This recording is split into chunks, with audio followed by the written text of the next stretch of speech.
Ignatius limped around Mr. Clyde to illustrate, his desert boots scuffing along the oily cement. "Stop that, you big slob! You ain't crippled!" "Not completely, as of yet. However, various small bones and ligaments are beginning to wave a white flag of surrender.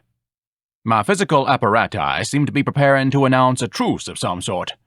My digestive system has almost ceased functioning altogether. Some tissue has perhaps grown over my pyloric valve, sealing it forever." "I'm going to put you down in the French Quarter." "What?" Ignatius thundered.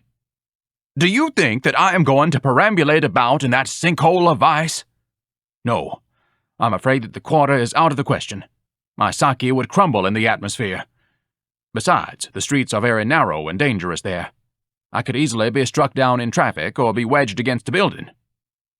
"Take it or leave it, you fat bastard. That's the last chance you get." Mr. Clyde's scar was beginning to whiten again.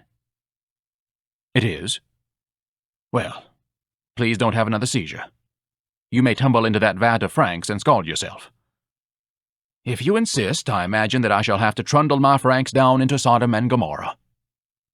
"Okay, then it's settled. You come in tomorrow morning, we'll fix you up with some gimmicks." "I can't promise you that many hot dogs will be sold in the Quarter. I will probably be kept busy every moment protecting my honor against those fiends who live down there." "You get mostly the tourist trade in the Quarter." "That's even worse. Only degenerates go touring. Personally, I have been out of the city only once. By the way, have I ever told you about that particular pilgrimage to Baton Rouge? Outside the city limits, there are many horrors." "No, I don't want to hear about it." "Well, too bad for you. You might have gained some valuable insights from the traumatic tale of that trip. However, I am glad that you do not want to hear of it. The psychological and symbolic subtleties of the journey probably wouldn't be comprehended by a paradise vendor's mentality. Fortunately, I've written it all down, and at some time in the future, the more alert among the reading public will benefit from my account of that abysmal sojourn into the swamps to the inner station of the ultimate horror. Now, listen here, Riley."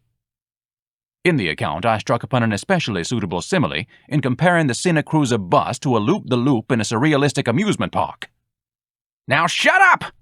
Mr. Clyde screamed, waving his fork menacingly. "Let's go over your receipts for today. How much did you sell?" "Oh, my God," Ignatius sighed. "I knew that we'd get to that sooner or later." The two haggled over the profits for several minutes. Ignatius had actually spent the morning sitting at Eads Plaza watching the harbor traffic and jotting some notes about the history of shipping and Marco Polo in a Big Chief tablet. Between notes, he had contemplated means of destroying Myrna Minkoff, but had reached no satisfactory conclusion. His most promising scheme had involved getting a book on munitions from the library, constructing a bomb, and mailing it in plain paper to Myrna.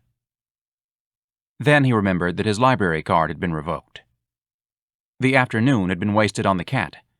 Ignatius had tried to trap the cat in the bun compartment and take it home for a pet, but it had escaped.